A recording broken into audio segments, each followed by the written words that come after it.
Omicron spikes COVID in Ohio and lessons from January 6th.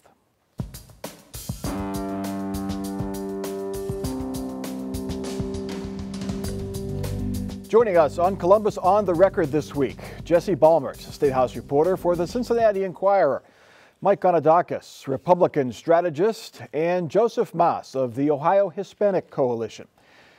COVID's Omicron variant continues to spread around Ohio, causing lots of problems. The state is seeing the pandemic's sharpest spike in cases. Last week, Ohio's COVID rate was 1,800 cases per 100,000 people. To compare, 2 months ago, we were at 350 cases per 100,000 people.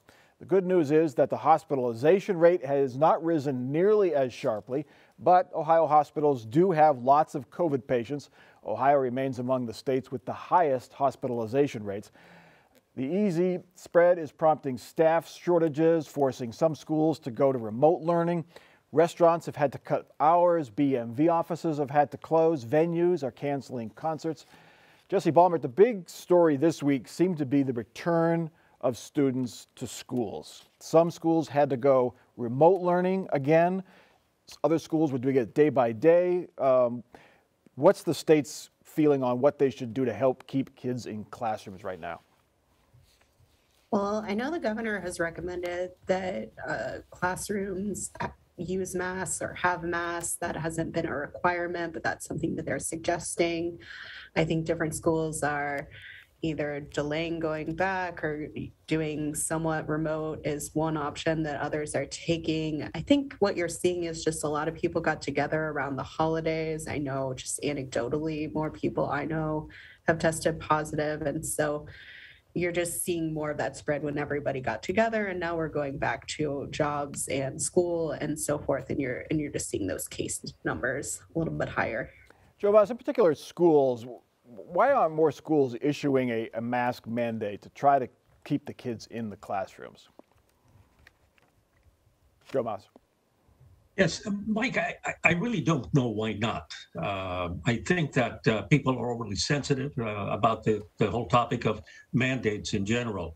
But it would be I think the wise thing to do, a combination of increased testing, although it seems to be that the more testing we have, certainly the more positive results we have. And then it throws everything back into chaos. But nevertheless, we can't avoid the reality, the truth, that the virus is among us, and yeah, the kids can get infected. Yeah.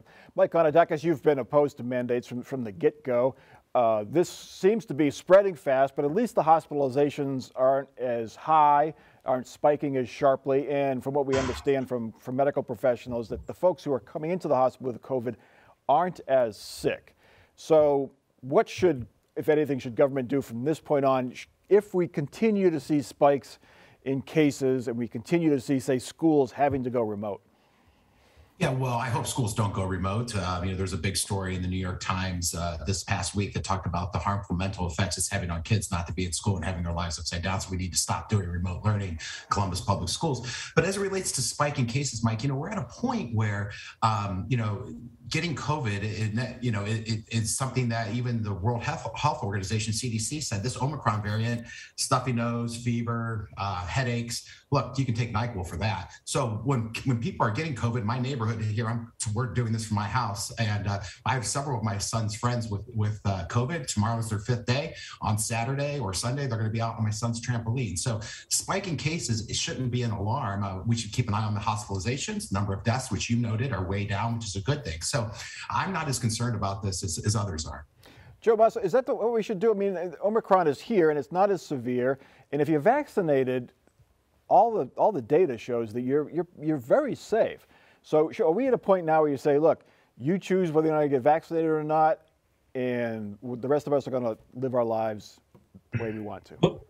Well, I don't think we want to be at that particular spot in history, but it's where we are as a consequence of the resistance that we have seen. However, I am surprised that my friend Mike took that kind of a position that, look, it's not particularly serious.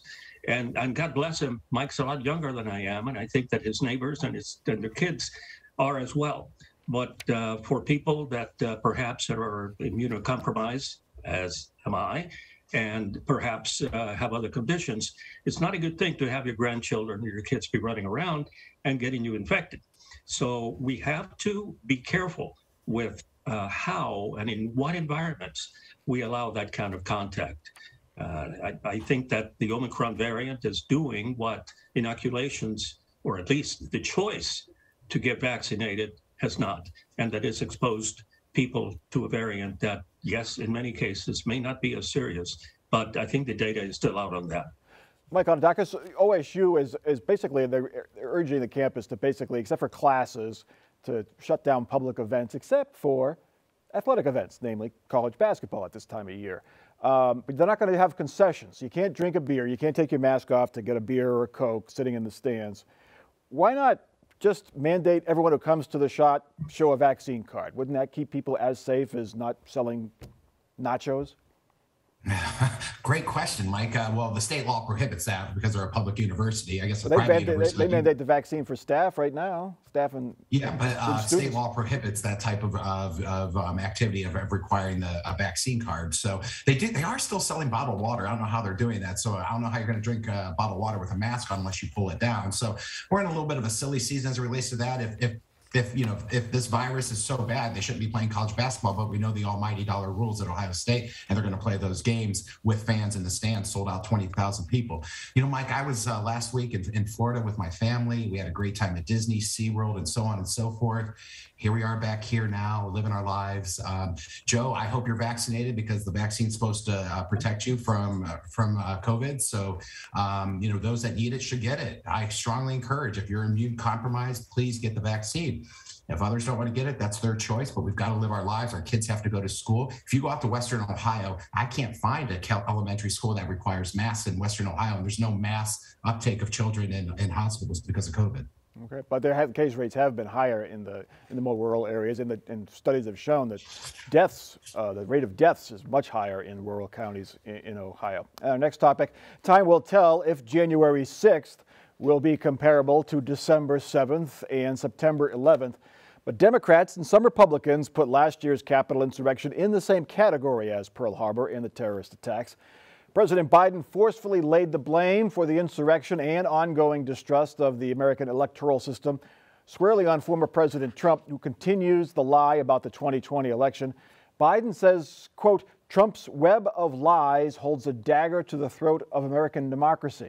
Strong words there. Very few Republicans joined in the commemoration and accused Democrats of dividing the country. Mike Konadakis, last year at this time, members of both parties, for the most part, strongly condemned the insurrection and the violence at the Capitol.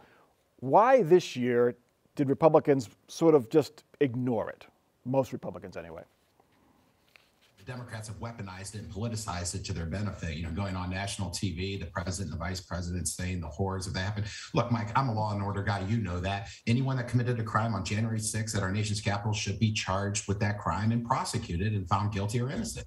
But we should also do that for what happened at the Portland courthouse and Black Lives Matter riots throughout the year 2020, where we had 25 deaths, $2 billion worth of property damage, yet no county, city, or prosecutor will prosecute those cases. So we're seeing a divide. We're seeing people say, wait, why on one hand, but not on the other? At the end of the day, if anyone committed a crime on January 6th, our nation's capital, they should be prosecuted. Was this Pearl Harbor? No. And that is offensive to the men and women who lost their lives defending our nation when we were attacked during World War II. So the Democrats, I think the average American can see through this. They're trying to score political points. It was a dark moment in our nation's history. Yes, it was, but it's not something like 9/11 or Pearl Harbor. Mike, is it fair to compare what happened at the Capitol, though, to what happened in Portland in the racial justice protests? This was an attack that interrupted the certification of the vote for the President of the United States. Is that a false comparison to compare them to the protests in Portland? No, I think it's very same and similar. Violence occurred in both situations. Windows were broken, doors were smashed, items were taken, stolen. In Portland, there was a fire set at the federal building as well. So if we take off the political lens of it about, who was doing the work, a Trump supporter versus Antifa or a liberal group, I don't know who it was in Portland, but it's the same. So let's treat it the same. And I think that's the best way that Americans will feel confident and comfortable in our judicial system and our justice system in the United States. Joe Mas, did did Democrats go a little too far? I mean, they had the big speeches and there were commemorations all day. Some of them were canceled because of COVID, but they really tried to make it an all-day event for this anniversary. And it did take on the tone. It was serious, but it also took on the tone of kind of a political event, perhaps more than, say, a commemoration of 9/11. Mike, I think it was in response to the fact that a year has gone by, and although we certainly have a serious and ongoing investigation by Congress, that we haven't really seen the results of that, other than for leaked material, or every now and then we might see something, a snippet on the news, but we don't have any results yet. So I think that the president and other Democrats wanted to let it be known there is a difference between right and wrong. And there is a vast difference, as I think you implied, between the demonstrations inspired by the Black Lives Matter movement last year and what happened at the Capitol. In one, it was inspired by a true event, the murder of an individual that we all saw it on the video, and in the other one is based on lies. And as far as it being politicized, it is not politicizing something to demonstrate to the nation the errors committed by the other side, and this is one of them. Jesse Balmert, it was news for 3 days this past week. If you turned on the news, you turned on cable TV news, you saw all those images again. We really hadn't seen them all that often since January 6th of last year and the weeks and months after that. But do you think those images will last in the memories of Ohioans, or is it just this week's news and then we'll move on to something else? I think it was a significant event. I think that the images, anytime you see the Capitol with people ransacking it, or that there, were injuries or so, people who died there, I think those are arresting images, and it's worth taking note of them. But is this something that people are going to discuss every day for the next year? I doubt it. Jesse, this U.S. Senate candidates, all but one of the Republican candidates running for U.S. Senate for Rob Portman's seat, say to some degree that the election was stolen. J.D. Vance, Josh Mandel being the two most vocal in saying the election was stolen. Is that going to be held? Well, Republicans won't hold that against them, but that might not be held against them in the general. Time is going to tell. It'll be really interesting who comes out of that Republican primary and what Republicans want to put forward as their candidate. I think certainly, as you referenced, State Representative or State Senator Matt Dolan is taking a different tact. He's not really going after the Trump endorsement. Nearly everyone else is, because that is certainly a valuable endorsement in the state of Ohio still. So you're seeing rhetoric from certain candidates, and the voters will decide which ones they feel like best represents them in the May race. Mike Konadakis, will these candidates who are saying the election was stolen stop saying that after they get whoever gets the Trump endorsement? Who knows? Look, Trump won Ohio by 8 points, not once, but twice. So Ohio's red. Ohio voters support President Trump, obviously not everybody. But at the end of the day, you have to win a primary to win a general election. So the Republicans are doing the same thing the Democrats are doing. Tim Ryan and the other individual, Morgan Harper, they're playing to the base, the liberal base on the Democrat side, the conservative base on the Republican side. So it's politics as usual. I mean, it's no different than any other election year. And those claims can be made, but I can guarantee Ohio went fair and square, and Frank LaRose did a great job as our Secretary of State. These people running for Senate are very smart people. They're very smart business people.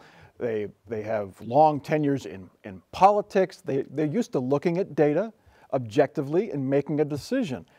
Do you think they really believe that the election was stolen from Donald Trump? Do you think Josh Mandel and Jane Timken and Mike Gibbons and J.D. Vance really believe the election was stolen? Well, I don't know. I'm not on their campaign kitchen cabinets, but I hope anything that comes out of their mouth and what they're saying to Ohio voters is something they believe in. Otherwise, I would make them a false, phony candidate. So I'm just going to assume that's what they believe, because that's what they're putting out there. Whether it's true or not, it's not true in Ohio. There was nothing stolen in Ohio. The election went fair and square. Joe Mas, 38 folks who have been charged in the insurrection are from Ohio. How does this story last in Ohio? What is the end result? Are you worried that an insurrection could happen again? I'm not worried that the insurrection will happen here. As a matter of fact, I'm less worried about that kind of situation influencing outcomes than I am anything else. What I am worried about, interestingly enough, is what Mike just alluded to, and that is that we seem to have lost contact with reality, and we have difficulty differentiating between what's the truth and what is not. And I think that's where the real challenge lies. Okay, our next topic. Remember in 2018 when the two leading Republican candidates for governor decided to team up? Jon Husted stepped back to meet Mike DeWine's running mate. It looks like that's not going to happen this time with the leading Democrats running for governor. Former Dayton Mayor Nan Whaley this week named Cuyahoga County Council member Cheryl Stevens as her pick for lieutenant governor. On the same day, former Cincinnati Mayor John Cranley named State Rep Teresa Feder of Toledo as his running mate. Joe Mas, we'll get to the running mates in a moment, but whatever the chances were, however slim the chances were, might Democrats regret having these two strong candidates not team up? Oh, I think that even those candidates themselves would agree that perhaps that might have been the case. But I do think that each one of them looked inside their heart and said, look, I want to go for the top spot. As a matter of fact, they at least Whaley may have in fact have said that. And that's what people go into public office for. And God bless them that they've got the courage to do so. And each one wants to be governor, and that's it. Jesse Balmert, there's geographic diversity in these picks. Cheryl Stevens brings racial diversity. She's an African-American woman from Northeast Ohio. Obviously, these two candidates were trying to get away from Southwest Ohio for their running mates. What else? What other themes do you see in these picks? Jesse Balmert. Well, I mean, both of them are women. And so for John Cranley, that provides some gender diversity on that ticket as well. They're looking on John Cranley's ticket. You're looking at someone who has state government experience. Teresa Feder has been in the legislature for, a couple, almost decades now. With Cheryl Stevens, you're getting another person with local government experience.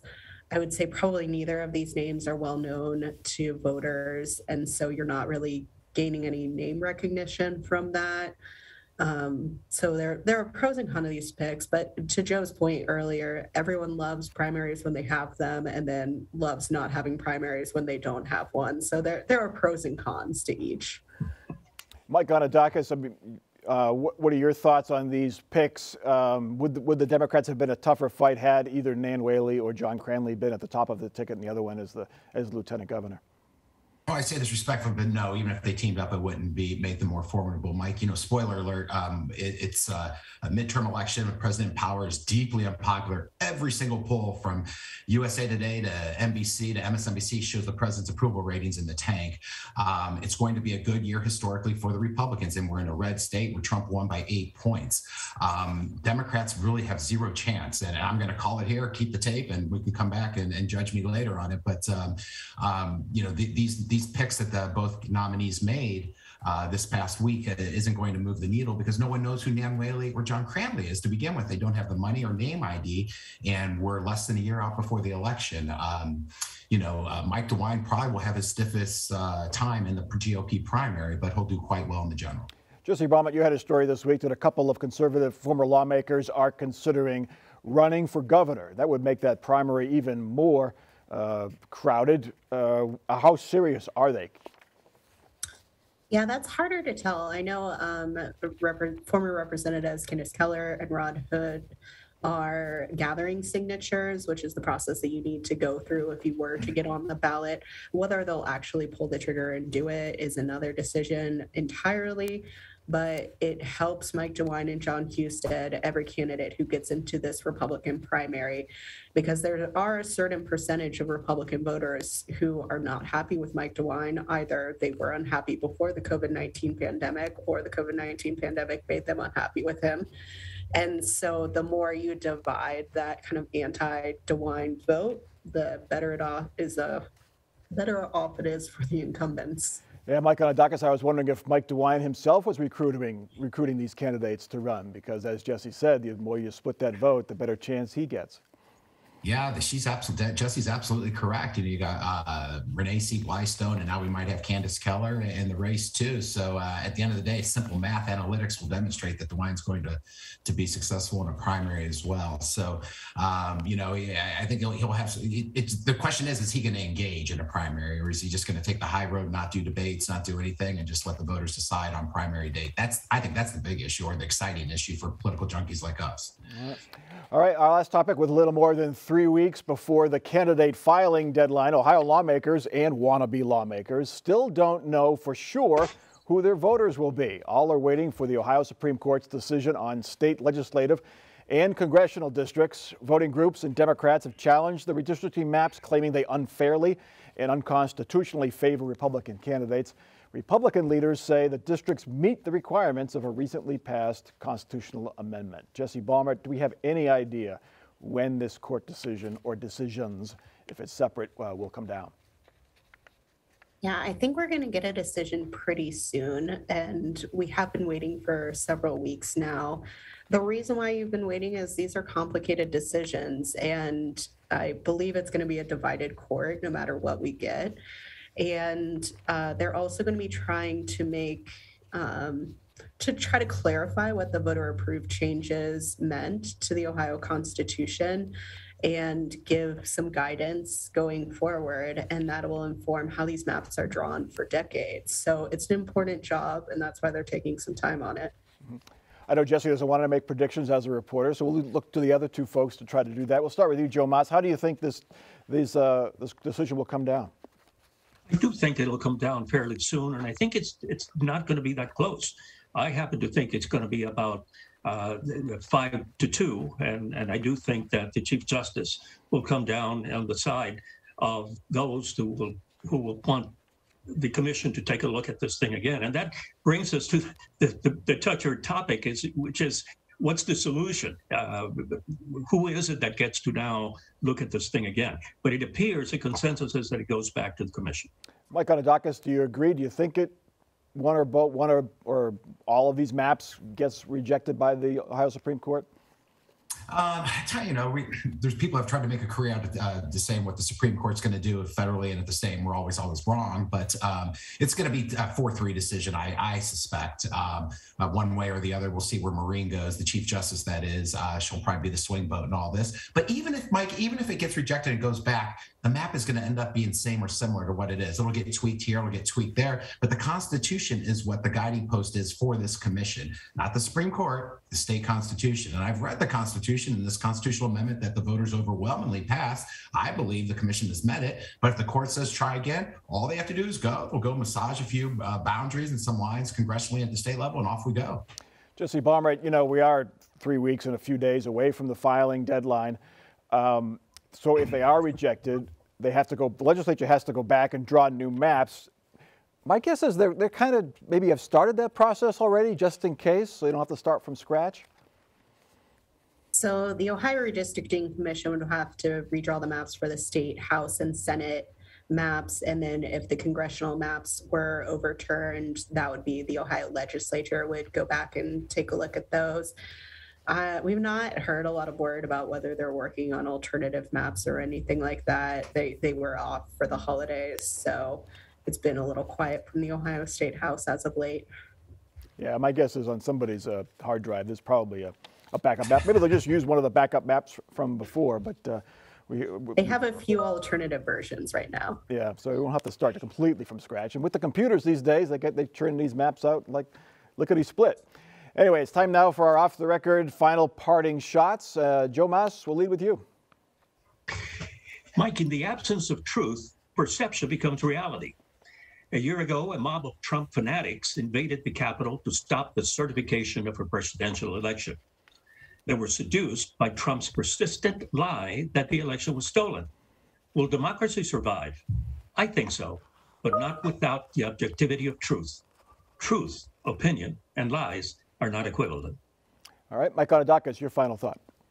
Michael, I'm excited because starting next week, school boards across this great state, including my own, where my kids go, Hilliard Public Schools, are going to have a change in leadership at our school boards. We worked hard, parents across the state, because they started paying attention to the men and women who were on our school boards. We've got new, fresh blood coming in. We're excited for changes in our curriculum, COVID, mask mandates. It's an exciting time to see where our public schools go.